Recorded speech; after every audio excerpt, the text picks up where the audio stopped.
और देखिए कितनी बड़ी आज दास पर कृपा कि जिनको पूरा भारतवर्ष भागवत भास्कर के नाम से जानता है।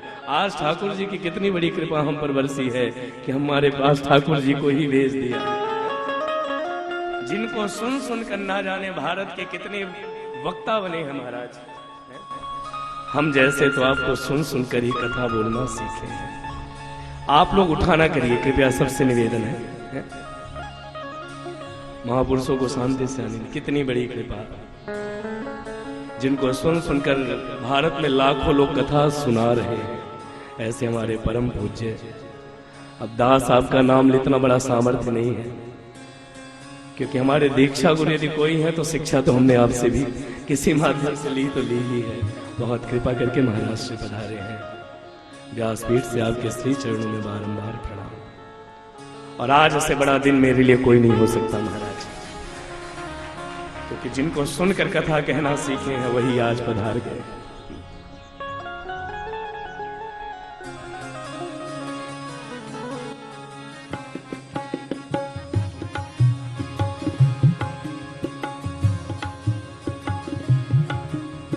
श्री कृष्ण गोविंद हरे मुरारी, हे नाथ नारायण कृष्ण गोविंद हरे मुरारी, हे नाथ नारायण वासुदेव। हे नाथ नारायण वासुदेवा,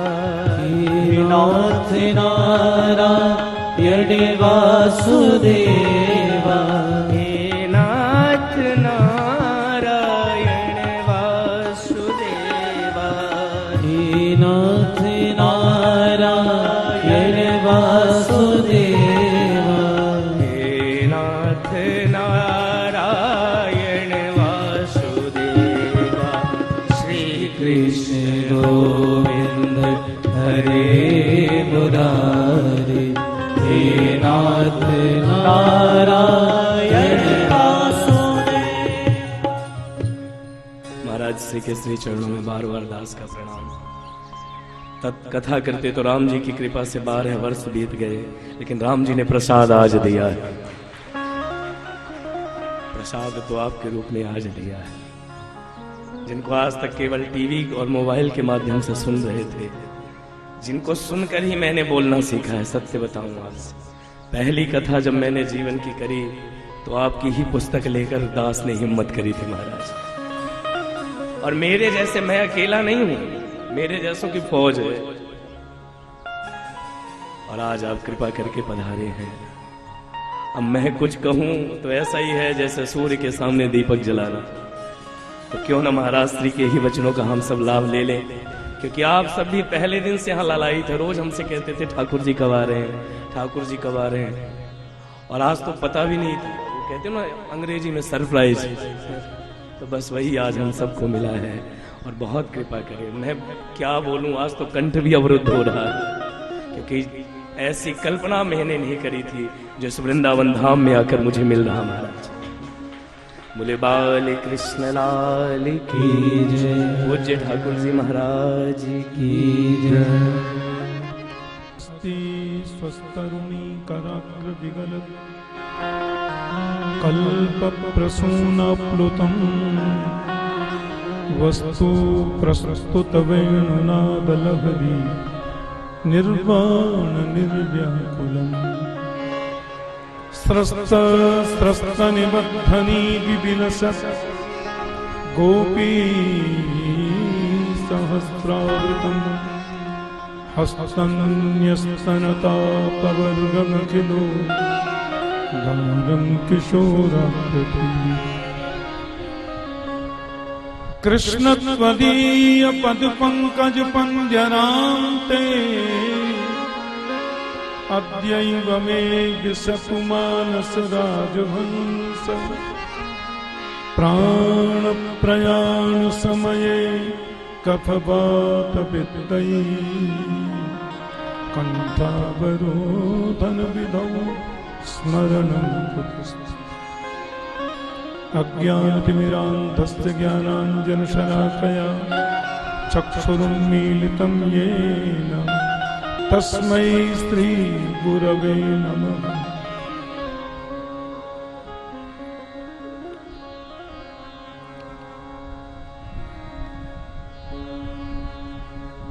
व्यास मंचासीन श्रीमद् भागवत जी की सरस व्याख्या कर रहे आचार्य कृष्णा पांडे जी, विराजमान समस्त प्रपन्न वैष्णव महानुभाव, भगवत चरणानुरागी श्रोत्री वृंद, स्नेहमयी भक्तिमती आदरणीय मातृशक्ति, वृंदावन की भूमि में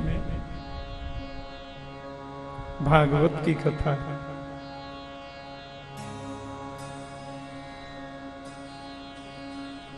तुलसी जी का जो वन है वो वृंदावन है।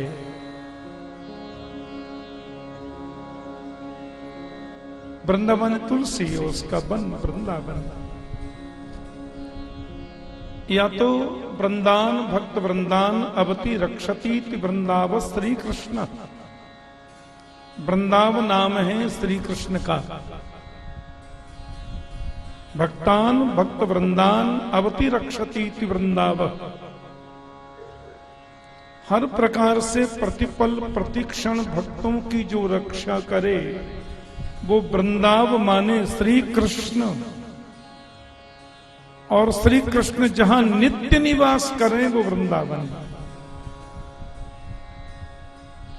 धन्यम वृंदावनम तेन भक्ति नृत्यति यत्र च,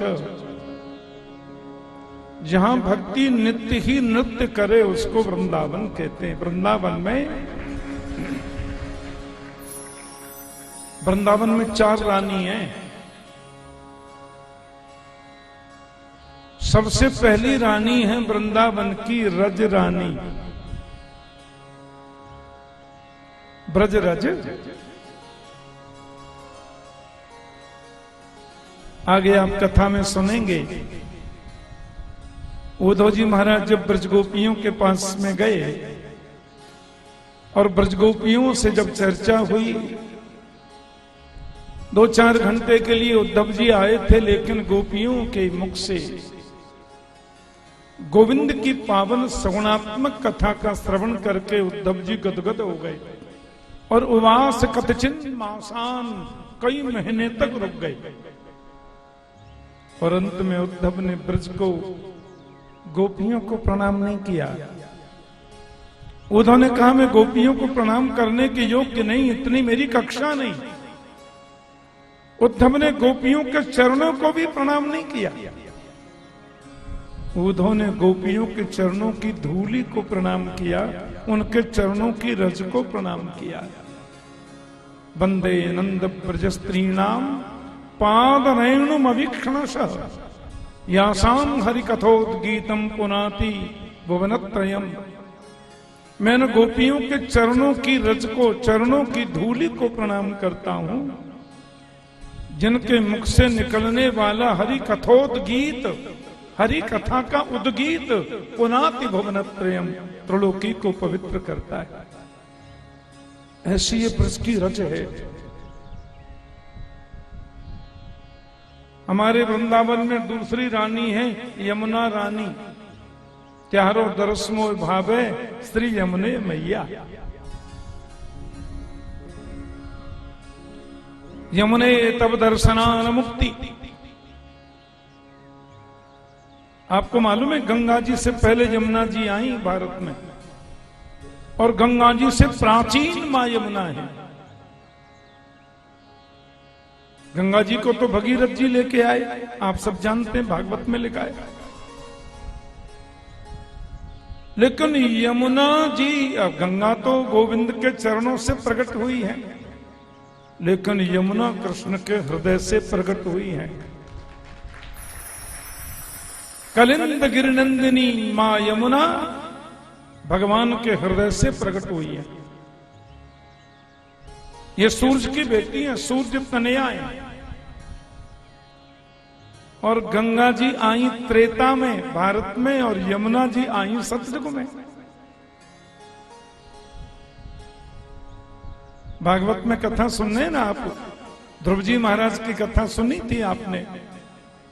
जब नारद जी के चरणों में ध्रुव ने प्रणाम किया तो नारद जी ने कहा तुम सीधे मधुवन में जाओ और यमुना जी के तट पर उस अद्भुत वृक्ष के नीचे द्वादशाक्षर मंत्र का जाप करो।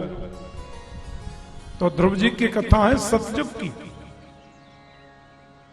ब्रह्मा के बेटा स्वयंभू मनु के बेटा उत्तानपाद के बेटा ध्रुव जी। तो आप सोचो, यमुना जी सतयुग में प्रकट हुई। राधा रानी से भगवान ने कहा था देवी इस बार द्वापर में चलना है, हमको मृत्युलोक में लीला करेंगे। तो राधा रानी ने मना कर दिया, हम नहीं जाएंगे,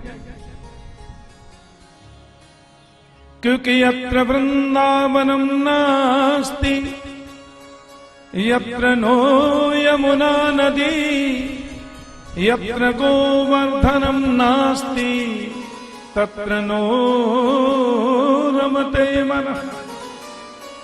जहां वृंदावन नहीं है, जहां यमुना नहीं है, जहां गोवर्धन नहीं है, वहां हम नहीं जाते। तत्र नो रमते मनः। इसलिए भगवान ने सबसे पहले गोलोक धाम से यमुना जी को भेजा सतयुग में,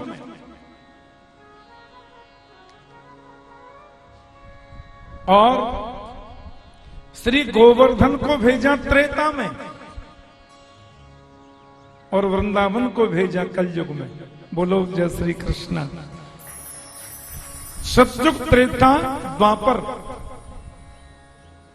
इन तीनों में सतयुग में यमुना जी को भेजा, त्रेता में गोवर्धन जी को भेजा, और द्वापर में श्री वृंदावन धाम को भेजा।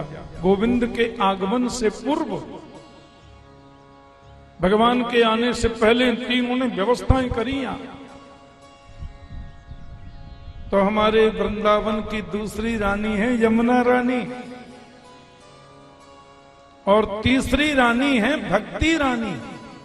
धन्यम वृंदावनम तेना भक्ति नृत्यति यत्र च। भक्ति साम्राज्य यहां पर।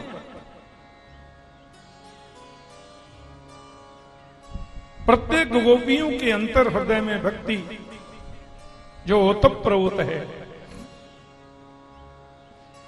अभी मुझे कान में बता रहे थे कि गोपी, मैंने पूछा क्या प्रसंग चल रहा है, तो बोले गोपी प्रसंग चल रहा है, शुरू हुआ है रास का प्रसंग। रसानाम समूहो रास। गोपी भाव तो बड़ा ऊंचा भाव है महाराज। गो माने इंद्रिया, पी माने पीना। गोभी ही इंद्रिय ही कृष्ण रसम पिबती थी गोपी। प्रत्येक इंद्रिय से जो कृष्ण रस पान करे उसे गोपी कहते हैं। आप सुन चुके होंगे कि यो दोहने बहनने मथनोपले। ब्रज की गोपियों की जो परिस्थिति है, उनका खाना पीना, सोना, हंसना, नाचना, गाना, रोना, सब गोविंद के लिए। यो दोहने बहनने मथनोपले। वो गाय भी धोती हैं तो घुटनों के बीच में मटकी रखी, बाल्टी रखी, कोई बर्तन रखा जिसमें गाय का दूध जा रहा, ऐसा भाव नहीं। उनको लगता है गोद में गोविंद बैठे हैं, और धारोष्ण दूध गौ माता का सीधा गोविंद के मुख में जा रहा है। यो दोहने। वो गाय भी धोती हैं तो गोविंद के लिए, मथानी में रई बिलोती हैं तो लगता है ताजा माखन निकलेगा तो मेरे गोविंद पाएंगे। ऐसा भाव गोपियों का। तो वृंदावन की तीसरी जो रानी है वो है श्री भक्ति रानी, गोपी भावापन्न भक्ति रानी। भक्ति परमात्मा की पत्नी है।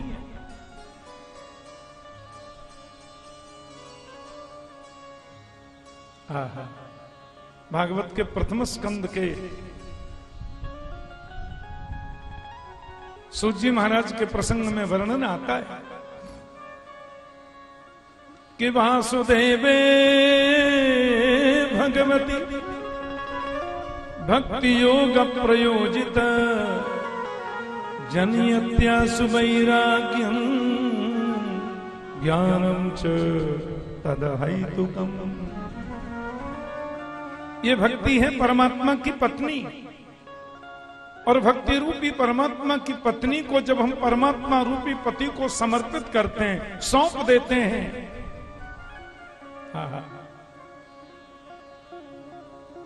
तो जनियत्यासु वैराग्यम ज्ञानम च तदहैतुकम। भक्ति रूपी पत्नी जब परमात्मा रूपी पति को समर्पित होती है तो दो पुत्र होते हैं, जनियत्यासु वैराग्यम ज्ञानम च तदहैतुकम। ज्ञान वैराग की उत्पत्ति होती है भक्ति के पुत्र।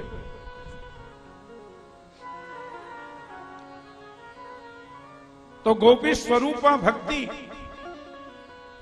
हमारे वृंदावन की तीसरी रानी, और चौथी वृंदावन की रानी नहीं, महारानी श्री राधा रानी। रज रानी, यमुना रानी, भक्ति रानी और राधा रानी।